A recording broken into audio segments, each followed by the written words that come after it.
नमस्कार दोस्तों। आज रिमूव टू के दूसरे पार्ट में और हम आपके सामने फिर हाजिर हैं। इससे पहली वीडियो में पार्ट वन में ट्रांसफॉर्मेशन के पार्ट वन में हमने रिमूवल ऑफ टू को पढ़ा। उसके ही कुछ दूसरे कंडीशंस और टाइप्स के साथ में हम आज आगे बढ़ने जा रहे हैं।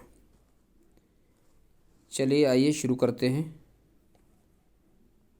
तो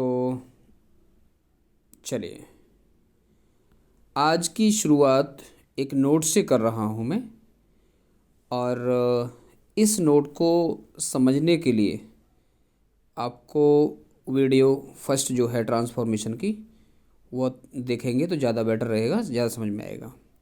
हमने इससे पहले वाले वीडियो में और टाइप 3 में कंडीशंस आपको समझाई थी, उसी से संबंधित ये है। इसमें क्या है कि फॉर के बाद अगर फॉर दिया है ना, फॉर वाली कंडीशन हमने पढ़ी थी पहले वीडियो में। तो फॉर के बाद, हाँ जी, फॉर के बाद कोई प्लूरल नाउन का नॉन लिविंग प्लूरल नाउन, ये देखिएगा प्लूरल नाउन वो भी नॉन लिविंग हो, तब हम क्या करेंगे, उस चेंजिंग को हम यहाँ समझेंगे। देखिएगा एग्जाम्पल है, his sorrow is too deep for tears, उस है ना।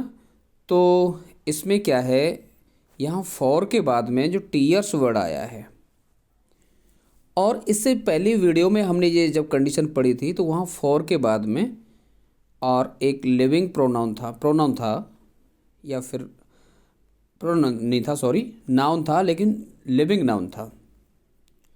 ठीक है जी, इस तरह का एक सिंगुलर नाउन था वहाँ पर। यहाँ टीयर्स है, तो इसमें अब हम क्या करेंगे, यह सेंटेंस पूरी तरह से और दैट क्लॉज के बाद वाला जो पार्ट, दैट क्लॉज वाला जो पार्ट है, पूरी तरह से भाव के अकॉर्डिंग चेंज करना पड़ेगा। आइए देखिए कैसे करते हैं। हिज सॉरो की जगह हमने हिज सॉरो लिखा, हिज सॉरो की जगह पर हमने हिज सॉरो लिखा, और इसकी जगह इज, टू की जगह सो हम पहले पढ़ चुके हैं पहले वीडियो में। डीप की जगह हमने डीप लिख दिया। अब फॉर टीयर्स, इसको हम दैट क्लॉज में चेंज करेंगे। कैसे करेंगे, हमने दैट लगा दिया, और अब यहाँ सब्जेक्ट भी हमने अलग से चुनाव किया, ही, यानी हिज सॉरो कहा जा रहा है। इस हिज सॉरो के आधार पर उसका दुख, हिज प्रोनाउन हमको बता रहा है कि नॉमिनेटिव केस का जो प्रोनाउन आएगा वो ही आएगा। ठीक है जी, तो यहाँ हमने ही लगाया, और ही के बाद कैन नॉट लिख दिया, जैसा कि हम कैन नॉट कुड नॉट लिखते हैं, पहले वीडियो में पढ़ चुके हैं। उसके बाद क्योंकि यहाँ दुख की बात आ रही है, इसलिए हमने यहाँ लिख दिया एक्सप्रेस इट इन टीयर्स। ठीक है जी, पूरे सेंटेंस का हम सेंस समझेंगे तो निकल के आ रहा है कि उसका दुख इतना डीप है कि वह आंसुओं में व्यक्त नहीं कर सकता, एक्सप्रेस नहीं कर सकता। तो टीयर्स के आधार पर, और यहाँ हमने कैन नॉट के बाद एक्सप्रेस का यूज़ किया है। इस तरह से ही आपको कुछ वर्ब का यूज़ करना पड़ेगा।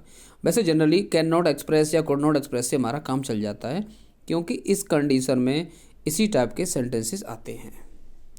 ठीक है जी, एक बार फिर से समझ जाएंगे। हिज सॉरो की जगह हमने हिज सॉरो लिखा, इसकी जगह इज सो, टू को जैसा कि हम पहले से जानते हैं एडवर्ब ये टू है, इसे हमने शो में बदल दिया, और एडजेक्टिव डीप की जगह डीप लिख दिया। अब हमको फॉर टीयर्स इसको बदलना है दैट क्लॉज में, तो कैसे बदला जाएगा, दैट लगा दिया, उसके बाद ही सब्जेक्ट आया। ठीक है जी, और उसके बाद can not express it in tears, इस तरह से हमने कर दिया। ठीक है जी, यहाँ सब्जेक्ट के लिए दैट के बाद जो मैंने सब्जेक्ट यूज़ किया है, इसके लिए आप फिर समझ लेंगे। जैसे यहाँ हिज सॉरो आया तो हमने ही कर दिया, अगर हर सॉरो होता तो यहाँ शी कर देते, ऐसे ही योर सॉरो होता तो यू कर देते, माई सॉरो होता तो आई कर देते। ठीक है जी, इस तरह से पॉजेसिव केस का जो प्रोनाउन माई, योर, हिज, हर जो यहाँ शुरुआत में यूज होता, और उसके अकॉर्डिंग हमको नॉमिनेटिव केस का pronoun I, you, we, they, he, she ये हमको लगाना है। ठीक है जी, आइए इसको देखते हैं, दूसरे रूप में भी बदला है मैंने। तो ये पैसिव वॉइस में बदल दिया गया है। His sorrow is so deep, ऊपर की तरह ये तो दैट। अब हमने यहाँ क्योंकि मैंने ये पैसिव बना दिया है तो इट्स लेना पड़ेगा, है ना। It can not be expressed in tears, ये इसका ऊपर वाले का हमने यहाँ नीचे में पैसिव कर दिया है। तो दोनों तरह से आप समझ सकते हैं और एक ये टाइप हमारा हो जाता है। आगे बढ़ते हैं टाइप 4। टाइप 4 में है, देखिएगा ये आपके सामने है, सब्जेक्ट प्लस सब्जेक्ट के बाद verb, is, are, am, was, were जो भी होगा, फिर एडवर्ब टू। ठीक है जी, एडवर्ब टू हो गया आपका। उसके बाद जैसा कि एडवर्ब टू के बाद में एडजेक्टिव आता है वो एडजेक्टिव। अब नॉट टू, बहुत ज़्यादा माइंड मत लगाइए, मैं इजीली बता दूं कि सबसे पहला टाइप जो हमने पढ़ा था वीडियो फर्स्ट में, पहला टाइप पढ़ा था उस टाइप जैसा ही है ये, केवल इतना अंतर है, वहाँ इस जगह पर ये केवल टू था और यहाँ नॉट टू है। ठीक है जी, इतना है। ये जो टाइप 4 है बिल्कुल टाइप 1 जैसा है, एक माइनर डिफरेंस है। वो क्या है, उस टाइप में यहाँ सिर्फ टू था और यहाँ नॉट टू है। इतना अगर वेरिएशन होता है, चेंज होता है तो हम क्या करेंगे। ठीक है जी, तो इसमें भी देखिए थोड़ा सा समझना है, थोड़ा सा वेरिएशन यहाँ भी करना है। तो इसमें हम क्या कहते हैं, इन्फिनेटिव टू के बजाय नॉट टू अगर दिया जाता है तो क्या करेंगे, कैन नॉट या कुड नॉट के बजाय हम कैन या कुड लिख देते हैं। ईजी वर्ड्स में समझ लीजिएगा कि अगर टू के बजाय नॉट टू लिखा हो तो जैसे हमने पहले कैन नॉट या कुड नॉट लिखा था, अब हमको कैन नॉट या कुड नॉट नहीं लिखना है बल्कि सिर्फ कैन या कुड लिखना है। ठीक है जी, आइए एग्जाम्पल से समझते हैं। एग्जाम्पल है हमारा, you are too bold not to kill a lion. You are too bold not to kill a lion. अब हमने यहाँ देखा नॉट टू दिया हुआ है। ठीक है जी, तो हम क्या करेंगे, यू की जगह यू, आर की जगह आर, टू को हमने सो में बदल दिया, बोल्ड की जगह बोल्ड, जैसा कि हम पहले पढ़ चुके हैं। फिर हमने दैट लगाया और दैट के बाद you can kill a lion. अब हमने यहाँ यू जो कि हमारा सब्जेक्ट है दैट क्लॉज का, इसके बाद सिर्फ कैन लिखा है। जबकि टाइप 1 जब हमने पढ़ा था तो वहाँ हमने कैन नॉट लिखा था ऐसे सेंटेंसेज में, है ना। तो ये एक माइनर डिफरेंस है, इसमें आप समझ लीजिए। एक और एग्जांपल समझ लेते हैं। She is too intelligent not to solve all these questions. Questions लिखा हुआ है ये पूरा, हाँ जी। शी इज़, हाँ जी, she is too intelligent not to solve all these questions. तो इसका हमने क्या किया, शी की जगह हमने शी कर दिया। हाँ जी, चलिएगा, बस बस बस हाँ जी, तो शी इज़ सो इंटेलिजेंट, अभी ज़्यादा अंतर नहीं किया हमने, टू की जगह सो कर दिया है बस। That she can solve all these questions. इस सेंटेंस में भी हम देख पा रहे हैं तो हमने शी के बाद केवल कैन लगाया है, चलेगा। तो इस तरह से ये टाइप 4 हो जाता है। आइए हम बढ़ते हैं टाइप 5 की ओर। टाइप 5 में है subject plus verb plus two plus adjective plus for और उसके बाद प्रोनाउन इन ऑब्जेक्टिव केस। तो यहाँ समझ लेना है हमको और इस पूरी कंडीशन को हम एग्जाम्पल से समझेंगे। इसमें हमको अंतर क्या करना है, इसमें देखिएगा, हाँ जी, इसमें क्या करना है कि हमको ये जो फॉर प्लस ऑब्जेक्टिव किसका प्रोनाउन दिया हुआ है, ये जो फॉर प्लस ऑब्जेक्टिव किसका जो प्रोनाउन है फॉर हर यहाँ आ गया, तो इसके आधार पर हम एक नया सब्जेक्ट बना देंगे। ठीक है जी, क्या करेंगे देखें जरा एग्जांपल। दिस ट्री इज़, पूरा सेंटेंस देखिएगा, this tree is too high for her to climb. तो हमें करना क्या है, दिस ट्री की जगह दिस ट्री, इज की जगह इज ले लिया और टू की जगह हम सो कर दिया, पहले भी किया था, सो हाई कर दिया, दैट। अब दैट के बाद पहले हमने क्या किया था टाइप 1 में कि शुरुआत में जो सब्जेक्ट था वही लिया, और यहाँ अब हमने इस फॉर हर में से शी बना दिया, फॉर हर का शी बना दिया। इसी तरह से फॉर मी होता तो आई हो जाता, फॉर देम होता यहाँ इस जगह पर फॉर देम होता तो दे कर देते, फॉर हिम होता तो ही कर देते। इस तरह से नया सब्जेक्ट बना देते हैं, और उसके बाद कैन नॉट आना ही आना है, और क्लाइंब लगा दिया, और साथ में इट और जोड़ देते। ठीक है जी। एक और एग्जाम्पल देखिएगा, the problem is too difficult for me to solve. ठीक है जी। हाँ जी, the problem is too difficult for me to solve, इसका क्या है, the problem is so difficult, too के जैसे कर दिया है बस, बाकी इतना ही बदलाव है। दैट अब यहाँ फॉर मी का मैंने आई बना दिया है, I can not solve it. चलिए साहब, तो इस तरह से टाइप 5 हो जाता है। आगे बढ़ते हैं टाइप 6 की तरफ। टाइप 6 में है subject plus verb plus too much. यहाँ टू मच हो गया, उसके बाद फॉर है, और उसके बाद कोई प्रोनाउन आएगा जो कि ऑब्जेक्टिव केस में होगा। ठीक है जी। आप सभी जो तैयारी करने वाले हैं तो इतना तो मेरे हिसाब से जान ही रहे होंगे कि प्रोनाउन नॉमिनेटिव केस का कैसा होता है, ऑब्जेक्टिव का क्या होता है।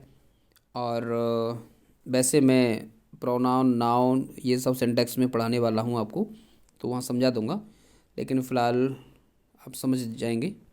चलिए, तो इस स्ट्रक्चर के सेंटेंसेस को हम कैसे बदलेंगे आइए समझते हैं। देखिएगा, तो इसमें हमने देखा है it is too high, sorry, it is, हाँ जी, it is too much for us. ये देखिएगा, it is too much for us, तो यानी मेरे लिए, हमारे लिए बहुत ज़्यादा हो गया। तो यहाँ टू मच का प्रयोग है, तो इसमें हमको क्या करना है कि टू मच की जगह पर सो बैड लिख देंगे। क्या लिख देंगे, सो बैड या सो शॉकिंग, सो बैड या शो शॉकिंग लिख देते हैं। ठीक है जी, इतना हमको कर ध्यान रखना है। आप चाहें तो रफ कॉपी लेकर के नोट कर लीजिए। हम क्या करते हैं इसमें, ये जो टू मच आता है, टू मच जो होता है, इस टू मच की जगह पर सो बैड या सो शॉकिंग लिखा जाता है, और उसके बाद दैट के बाद वाले पार्ट में, ये सब्जेक्ट के बाद में कैन नॉट या कुड नॉट लिखने के बाद में ये वर्ब जो आता है उसको भी अकॉर्डिंग टू सेंस हम यूज़ करते हैं। एक बार फिर से समझेंगे इस सेंटेंस को। इट इज़ टू मच की जगह हमने इट इज़ सो बैड लिख दिया, टू मच को बदल दिया सो बैड में। फिर हमने दैट क्लॉज लगाया, दैट। उसके बाद सब्जेक्ट, सब्जेक्ट हमने फॉर अस में से निकाल लिया, फॉर अस का मतलब वी हो गया। अगर फॉर यू होता तो यू हो जाता, फॉर मी होता तो आई हो जाता, फॉर हर होता तो शी हो जाता। चलिएगा, तो it is so bad that we, और उसके बाद कैन नॉट बियर इट, हम इसे सहन नहीं कर सकते, है ना। तो इसके ये जो वर्ब है यहाँ हम थोड़ा सा अकॉर्डिंग टू सेंस लेते हैं। ये हमारा एक्सप्रेशन के आधार पर, हम भाव के आधार पर हम जो है इसको वर्ब को यूज़ करते हैं। ठीक है जी। चलिए आगे बढ़ते हैं टाइप 7 में। टाइप 7 में है पैसिव वॉइस बेस्ड। इसमें कुछ ज़्यादा नहीं है, बस ये है कि अगर कोई सेंटेंस पैसिव वॉइस में है, ठीक है जी, इन दिस क्या होता है, अगर कोई सेंटेंस पैसिव वॉइस में हो तो ट्रांसफॉर्मेशन जो हम करेंगे, नया सेंटेंस जो बदलेंगे, वह सेंटेंस भी पैसिव वॉइस में होना चाहिए। ये मतलब है इसका। देखें ज़रा, you are too intelligent to be deceived, you are too intelligent, sorry, हाँ जी,